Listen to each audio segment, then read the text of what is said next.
Now that Americans are inching closer to being post-COVID, thanks to the miracle vaccines in our arms, it's hard not to hear a collective sigh of relief. But tragically, not all Americans missed COVID's bullet. As of May 23rd, 604,087 Americans fell to COVID. That's over twice the nearly 300,000 Americans who died in World War II. So for us, with walk-in vaccine appointments available in drugstores for every adult and now kids over 12, as a nation, we're pretty well set. Meanwhile, on the other side of the globe, India's population of 1.4 billion is suffering from a massive COVID surge that's crippling not only the largest democracy on the planet, but America's back office. With India's colonial roots, about 130 million Indians speak English as their first, second, or third language. And the country's IT workforce accounts for nearly 4.5 million employees who are working for over 2,000 American business process outsourcing, IT, and call center companies in India.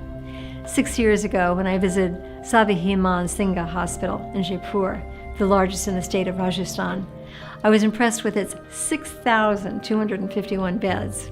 UCSF, for example, has 726, and Cedars 886.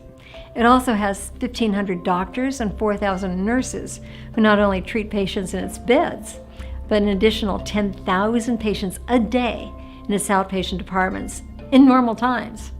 I was also told by my host, Dr. Sunit Singha Ranawat, basically the hospital's COO, that when the hospital was overwhelmed, an additional 15,000 patients could end up on mats on the floor.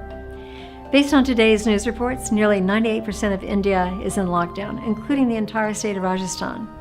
So I can well imagine their hospital looks like this one. As reported in the New Yorker, doctors are constantly working the phones to procure what's needed for basic COVID-19 care: oxygen, ventilators, immunosuppressive medications, antiviral drugs, and the like. Clearly, the highly contagious variant is accelerating the damage. As an example of how this plays out for thousands of American companies with employees in India, we've heard anecdotally from some of our members that they're hiring temps to fill in for upwards of 2/3 of their employees who are out sick with COVID, and helping to cover for the 100% of their staff who are concerned about, if not personally caring for, sick family members. We've also heard that price gouging is going on now. Given a few months ago, anyone could purchase 2 vaccines for 200 rupees, less than $3. While today, if you can find them, they're 4,000 rupees, nearly $55 per dose. Further, in many hospitals, sometimes entire families are being cared for in each bed. Fortunately, some governments, UNICEF, AmeriCares, and Oxygen for India are helping. In fact, you can find a long list of worthy NGOs to donate to in the New York Times that are providing money for meals, medical expenses, PPE, and other essential supplies. This would also be an opportune time for the U.S. government to reinvigorate the Marshall Plan that General George C. Marshall advocated for when he was Secretary of State in President Harry Truman's administration. Formerly called the European Recovery Program, the plan was largely to rebuild a Europe broken by bullets and bombs.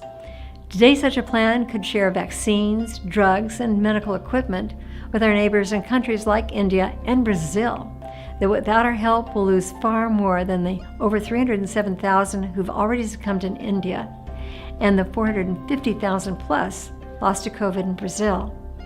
After all, if we have Americans who are refusing vaccines that the U.S. government has already paid for and storage room full of unused ventilators, we certainly shouldn't let them go to waste when our global neighbors are dying to have them.